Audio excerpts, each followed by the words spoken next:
YouTube ప్రేక్షకులకి నమస్కారం. సమాజంలో జరిగిన ప్రతి మార్పు సాహిత్యంలో ప్రతిఫలిస్తుంది అంటారు.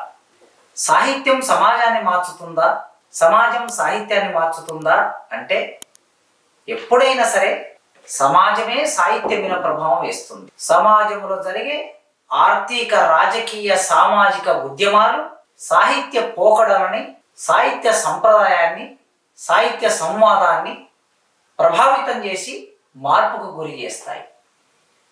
నన్నయ్య గారు నుంచి మొదలు పెడితే నారాయణ రెడ్డి వరకు, గురిజాడ నుంచి మొదలు పెడితే గుర్రం జాషువా వరకు, చెరబండరాజు నుంచి మొదలు పెడితే ఈనాటి కవుల వరకు ఏ సందర్భంలోనైనా సామాజిక ఉద్యమాలు సాహిత్యాన్ని మార్చుతూ వచ్చాయి. సాహిత్య దారిని, పంథాని మార్పుకు గురి చేశాయి.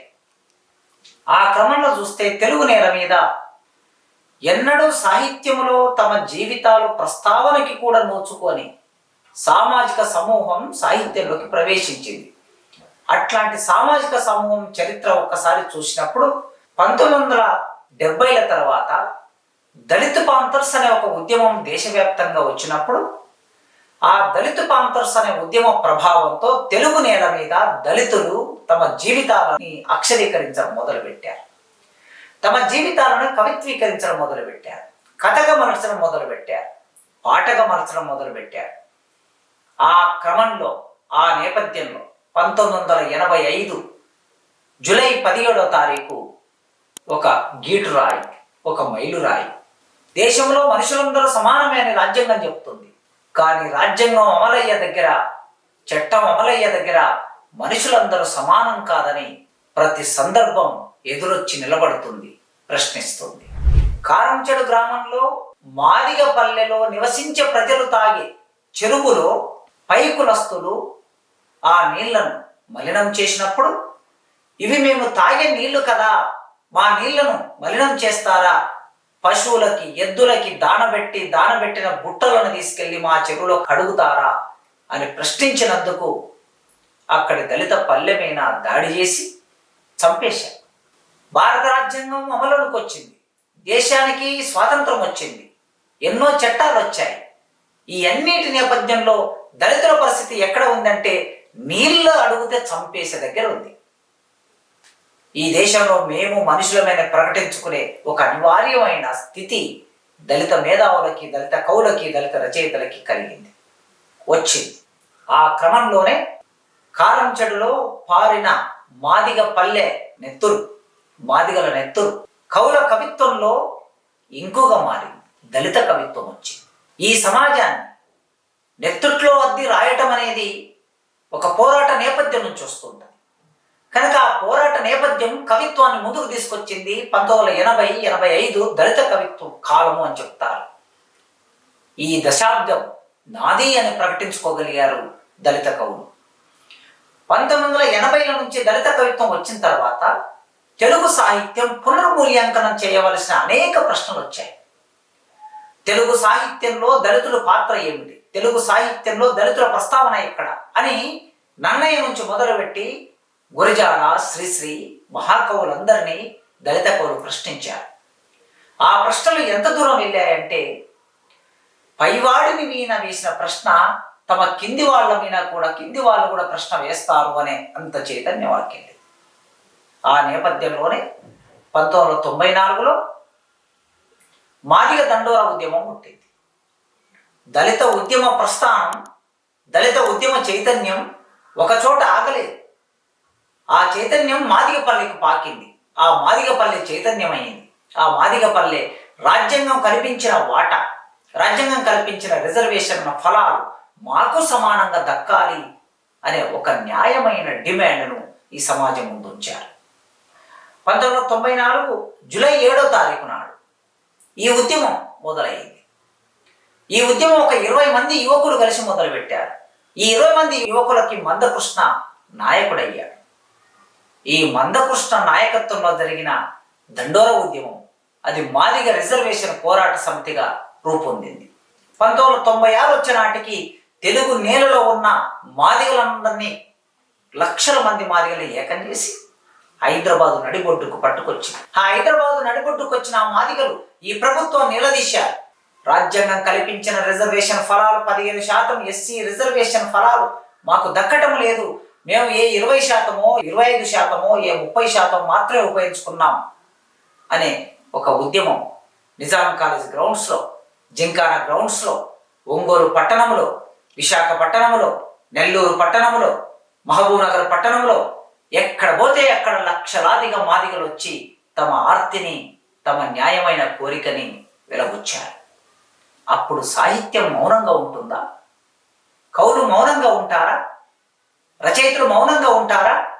రచయితలారా మీరు ఎటువైపు అనే ప్రశ్న ఎప్పుడైనా వస్తుంది కదా. అది విప్లవ రచయితల సంఘం పుట్టడానికి మాత్రమే ఆ ప్రశ్న కాదు కదా. సమాజపు గర్భంలో నుంచి ప్రతి మూలమలుపులో, ప్రతి సంవాదంలో రచయితలారా మీరు ఎటువైపు అనే ప్రశ్న సహజంగా వస్తుంది. ఆ ప్రశ్ననే దళిత రచయితలారా మీరు ఎటువైపు. మాదిగలము మేము ఈ రాష్ట్రంలో, ఆనాటి ఉమ్మడి రాష్ట్రంలో మాదిగలము 1 కోటి మంది జనాభా. 1 కోటి మంది జనాభా ఉన్న మేము రోడ్డు మీదకి వస్తే మౌనంగా ఉంటారా దళిత రచయితలారా?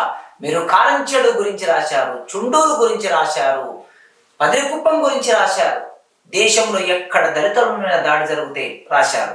ఇవాళ మేము మాదిగలు రాజ్యాంగ ఫలం గురించి అడుగుతున్నాం కదా అనే ప్రశ్న వేసినప్పుడు 1999, 2000 సంవత్సరంలో ఆనాటి తెలుగుదేశం ప్రభుత్వం ఎస్సీ రిజర్వేషన్ వర్గీకరిస్తూ ABCDగా ఒక చట్టం తీసుకొచ్చింది.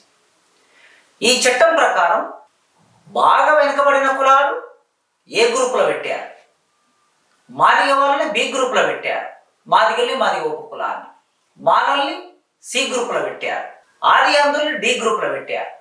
ఇట్లా ఎవరి రిజర్వేషన్ ఫలాలను వాళ్ళకి అందించారు. ఏ గ్రూప్లో 1%, B గ్రూప్లో 7%, C గ్రూప్లో 6%, D గ్రూప్లో 1%.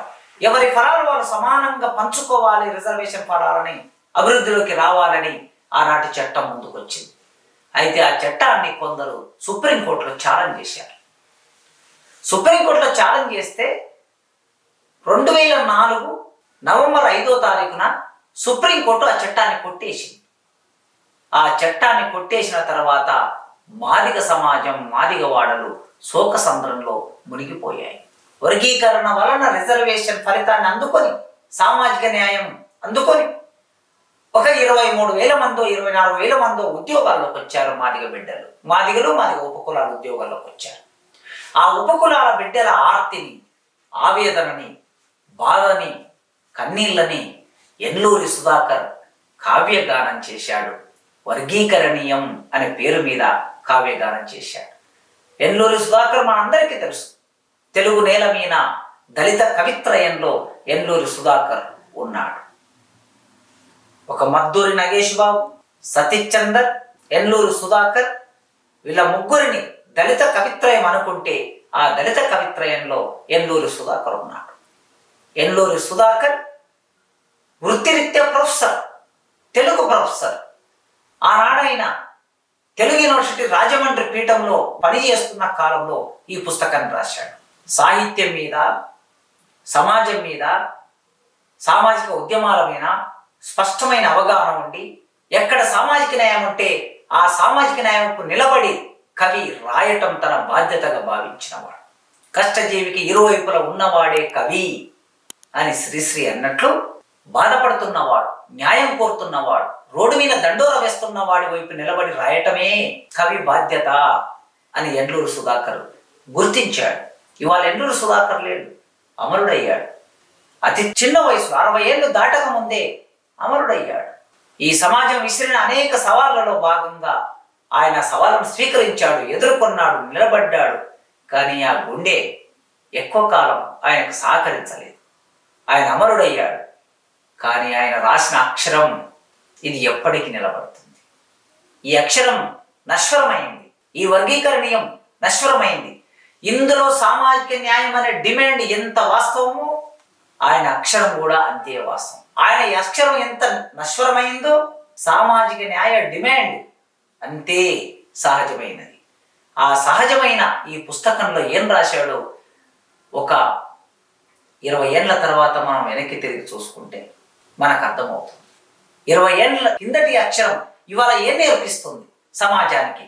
చూడండి, ఆ మాదిగ ప్రజల జీవితాన్ని చిత్రించాడు. ఎంత అద్భుతంగా చిత్రించాడో చూడండి ఒక కవి. ఎంత సౌందర్యవంతంగా, ఎంత ప్రాకృతికంగా, ఎంత అందంగా రాశాడో చూడండి. ఈ మట్టి మీద మట్టు మర్యాదగా బతికామే కానీ పొట్టకు మించి కోరిందెన్నాడు మాదిగలు. పొట్టకు మించి కోరిందెన్నాడు. చిల్లుల గొడుగు కింద తల వంచుకొని చెప్పులు కుట్టడమే గాని తలెత్తి మాట్లాడింది ఎప్పుడు? ఆసాముల దగ్గర ముద్ద పెట్టించుకోవడమే గాని వాటా కోరింది ఎప్పుడు? కూలి డబ్బులు నేల మీదే అందుకున్నాము గాని వేలెత్తి అడిగింది ఎప్పుడు? మాదిగ సమాజపు అమాయకత్వాన్ని ఒక క్రమ పద్ధతిలో చిత్రించుకుంటూ వస్తున్నాడు. చెప్పులు కొట్టి జీవించిన ప్రజలు వీళ్ళు. ఎన్నడూ పోరాటంలోకి వచ్చి తమ హక్కుల గురించి అడిగే చైతన్యం లేని ప్రజలు. ఒక్కసారి ఆ చైతన్యాన్ని చెప్పులు డప్పులు కూడా విప్లవాన్ని తెస్తాయని నిరూపించింది. ఎంత రూపకం చేశాడు చూడండి. చెప్పులు డప్పులు కూడా విప్లవాలు తెస్తాయని నిరూపించింది. ఏ ఉద్యమం? వర్గీకరణ ఉద్యమం. 4 బుక్కలు సంపాదించుకుంది, సాధించుకుంది. ABCD 4 బుక్కలు. ఈ 4 బుక్కలు ఇన్నాళ్ళు పాకీ పనులు చేశాం, పాచీ పనులు చేశాం, సఫాయిలమయ్యాం, సిఫాయిలమయ్యాం, చచ్చరులమయ్యాం, చప్రాసిలమయ్యాం, డక్కలమయ్యాం, డొక్కలు మార్చుకున్నాం, బుడిగ జంగాలమయ్యాం, బతుకుభంగమయ్యాం, బేగరులమయ్యాం. బేకారుగా మాత్రం లేవు. హక్కులు అడిగిందెప్పుడు, అక్షరాలుగా మారిందెప్పుడు? ఇంతమంది జీవితాలని అక్షరాలుగా మార్చాడు ఎల్లూరి సుధాకర్. ఏ సందర్భంలో? వర్గీకరణ చట్టాన్ని సుప్రీంకోర్టు కొట్టేసినప్పుడు. నిజమే, రిజర్వేషన్ బడిలో లేట్ కామర్స్ని ఈ సమాజంలో చదువుకు దూరమైన వాళ్ళు, రిజర్వేషన్కు దూరమైన వాళ్ళు, లేటుగా చదువులోకి వచ్చిన వాళ్ళు, ఆలస్యంగా రిజర్వేషన్ అందుకున్న వాళ్ళు మాదిగారు. కనుకనే రిజర్వేషన్ బడిలో లేటు కామర్స్ని మా మొహగాళ్ళకి ఫెయిల్ మార్కులు కాక ఫస్ట్ మార్కులు వస్తాయా? సవర్ణవేత్తల్లాగా మీరు కూడా మెరిట్ మంత్రాలు వల్లిస్తే అంబేద్కర్ ఆత్మ శాంతిస్తుందా? ఎంత అద్భుతంగా రాశాడు. ఏమంటున్నారు కొద్దిమంది మిత్రులు? మీకు మెరిట్ ఉంటే, ప్రతిభ ఉంటే పోటీలో నిలబడండి, మాకు పోటీ ఎదుర్కోండి, ఉద్యోగాలు సంపాదించుకోండి, ఎందుకు ఈ వర్గీకరణ కోరుతున్నారని మాట్లాడుతున్నారు. సరిగ్గా అగ్రకులాలు ఇదే మాట మాట్లాడుతున్నారు. ప్రతిభ లేకపోవటం మూలంగా రిజర్వేషన్ వలన ఉద్యోగాల్లోకి వస్తున్నారు, ప్రతిభ దెబ్బతింటుంది అని దాదాపు 60-70 సంవత్సరాలుగా అగ్రకులాలు ఏ మాట మాట్లాడుతున్నారో తమతోటి సోదరులు అదే మాట మాట్లాడినప్పుడు ఆ మాటలు సవర్ణవేత్తల్లాగా మీరు కూడా మెరిట్ మంత్రాలు వల్లిస్తే అంబేద్కర్ ఆత్మ శాంతిస్తుందా? ఆనాడు గాంధీ మెరిట్ అన్నాడు, నెహ్రూ మెరిట్ అన్నాడు, సర్దార్ పటేల్ మెరిట్ అన్నాడు, అరుణ్ శౌరి మెరిట్ అన్నాడు, LK అడ్వాణి మెరిట్ అన్నాడు. ఇవాళ మళ్ళీ తిరిగి కొందరు మాల సోదరులు కూడా మెరిట్ మెరిట్ మెరిట్ అంటున్నారు. అంటే వారికి మీకు ఏమన్నా తేడా ఉందా? ఒక్కసారి ఆలోచించుకోండి. 24లో ఇదే మెరిట్, 2004లో ఇదే మెరిట్ వాదన తీసుకొచ్చారు. ఇవాళ 2024 ఇదే మెరిట్ వాదన తీసుకొస్తున్నారు. కనుక ఆనాడు రాసిన కవివాక్కు ఈనాడు కూడా అది నిజమైంది. మీరు కూడా మెరిట్ మెటికరిస్తే మేమేం కావాలి? ఈ సమాజంలో మెరిట్ అనే విషయం ప్రతి సందర్భంలో చర్చనీయాంశంగా వస్తుంది. రిజర్వేషన్ అంశం చర్చనీయాంశం అయినప్పుడల్లా మెరిట్ వస్తుంది. పై వర్గాలు మెరిట్ గురించి మాట్లాడుతున్నాయి. ఇప్పుడు కింది వర్గాలు తమ హక్కుల గురించి అడిగినప్పుడు ఈ కింది వర్గాల్ని అణిచివేసే ఈ మధ్యస్థులు కూడా మెరిట్ గురించి మాట్లాడుతున్నాడు. అప్పుడు ఆయన చాలా మంది మౌనంగా ఉన్నారు. మౌనంగా ఉన్నటువంటి వాళ్ళందరినీ ప్రశ్నించాడు ఎల్లూరి సుధాకర్. మాట్లాడండి మాలో ఇష్టులారా, మాట్లాడండి మాలో ఇష్టులారా, దళిత దయా దృష్టులారా, అంబేద్కర్ ఇష్టులారా, జర్నలిస్టులారా. మానవ హక్కులు, మాదిగ హక్కులు ఒకటి కాదా? బతుకు హక్కులు, మెతుకు హక్కులు, దళిత హక్కులు కాదా? హక్కుల ధర్మకాంట ముందు ఆకలి తల వంచటం అంబేద్కరిజం కాదా? మా ఆక్రోశంలో నిజం లేదా? మాట్లాడండి మాలతి, నీ జవాబు కోసం ఎదురు చూస్తుంది ఈ అరుంధతి. మాట్లాడండి మహానుభావులారా, మహాకవులారా, మౌన సభాసదులారా, అలికిడి లేని గదులారా, మాట్లాడండి. ఇవాళ కూడా చాలా మంది మౌనం పాటిస్తున్నారు. ఆనాడు మౌనం పాటించారు, ఇప్పుడు మౌనం పాటిస్తున్నారు. నిజంగా గుర్తు చేసుకుంటే ఆ రోజు ఆయన చాలా మందిని ప్రస్తావనలోకి తీసుకొచ్చాడు. వాళ్ళందరూ వర్గీకరణ ఉద్యమానికి మద్దతు తెలిపిన వాళ్ళే. కేజీ సత్యమూర్తి, మాజీ నిత్యస్ఫూర్తి, అపార కృప భావుక, విప్లవాల నావిక, మండుతుంది మాదిగ డప్పు, మాట్లాడాలి నీవిక. అన్నల మీదైతే కన్నులెర్ర చేస్తావు, సైద్ధాంతిక ప్రశ్నలతో సైరా అనిపిస్తావు, తమ్ముల దగ్గర మాత్రం నిమ్మకు నీరెత్తుతావు. శివసాగరం ఎందుకు అరల కడలి విడిచింది, నడుస్తున్న చరిత్ర ఎందుకు నాలుక తిప్పుకుంది అని ప్రశ్నించాడు. ఇవాళ శివసాగర్ లేడు. శివసాగర్ వర్గీకరణ ఉద్యమానికి మద్దతుదారు. కానీ వర్గీకరణ తీర్పు కొట్టేయగానే శివసాగర్ మౌనంగా ఉన్నప్పుడు ఆ శివసాగర్ను కూడా అడిగాడు, ఆర్తితో అడిగాడు. ఇట్లా మొదలుపెట్టి గద్దరన్నా, నీకిద్దరన్నా, ఒక్కటినంటావు, చెప్పు నీవైనా చెప్పు, అడుగుతున్నది ఎనగారిన చెప్పు, విప్పు గజ్జల గొంతు విప్పు, తిప్పు నీ ఎర్ర చేతి రుమాలు తిప్పు, నీ పాట మీద ఒట్టు, ఈ దళిత పులులకి ఒక దారి చూపెట్టు, ఏదైనా చర్చ చేపట్టు అని అడిగాడు. అంటరాని ఆ కులసుద వసంతానికి పట్టదా, చీమలు కూడా గర్జిస్తాయని పుట్ట ప్రతినిధికి తెలియదా, దళిత కళ్యాణములో మామిడాకులకి చోటు లేదా, మేమున్నామనే మాట రాదా? ఇట్లా ప్రతి ఒక్కరిని అడిగాడు. ఒంగోలు దళిత గిత్తల్లారా, చురుకైన చుర కత్తుల్లారా, ఎత్తుకుపై ఎత్తుల్లారా, ఉద్యమాల వీరుల్లారా, ఒక్క మాట కూడా మాట్లాడకుండా ఎంత గుట్టుగా ఉన్నారు అని అడిగాడు. ఆనాడు అడిగిన ప్రశ్న ఈనాడు మళ్ళీ వచ్చింది ఎజెండా మీదకి. ఇవాళ గద్దరన్న లేడు, కేజీ సత్యమూర్తి లేడు, కానీ మిగతా వాళ్ళందరూ ఉన్నారు. వాళ్ళు ఇప్పుడు రోడ్డు మీదకి వచ్చిన ఈ సందర్భంలో మౌనంగా ఉంటున్నారు. ఈ మౌనం దేనికి దారి తీస్తుంది? ఈ మౌనం సమాజంలో ఈ వర్గాల మధ్యన ఇంకా దూరం పెంచడానికి అవకాశం ఉంది. ఈ దూరం కాకుండా ఉండాలంటే మొట్టమొదలు ఎవరో ఒకరు మధ్యవర్తులుగా ముందుకు రావాల్సిన అవసరాన్ని ఆయన గుర్తు చేశాడు. చాలామంది అంటూ ఉంటారు, ఈ ఉద్యమం దళితుల మధ్యన చీలిక తీసుకొస్తుంది అని. చీలిక ఎందుకు తీసుకొస్తుంది? దళిత జాతుల ధర్మ యుద్ధకారులు, న్యాయ కోవిదులు, కవిరాజులు మాట్లాడకుండా ఉన్నప్పుడు ఉద్యమం చీలికకే వెళ్తుంది.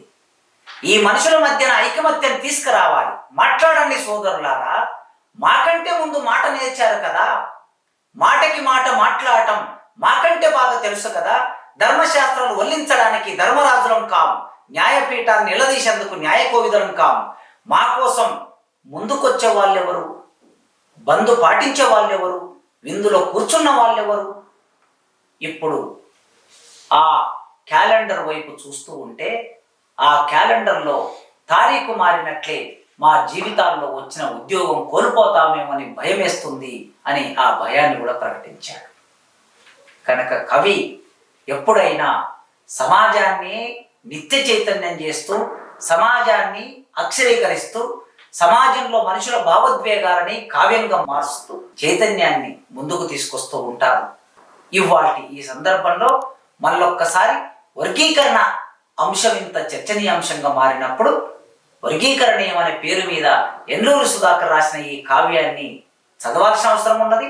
కేవలం చదవటం మాత్రమే కాకుండా దీన్ని ఒక చర్చనీయాంశంగా మార్చి చర్చగా తీసుకొని ఒక సమస్యకి పరిష్కారాన్ని చూపెట్టే ప్రయత్నం ఇవాల్టి మేధావులు చేయాలని కోరుకుంటున్నాను.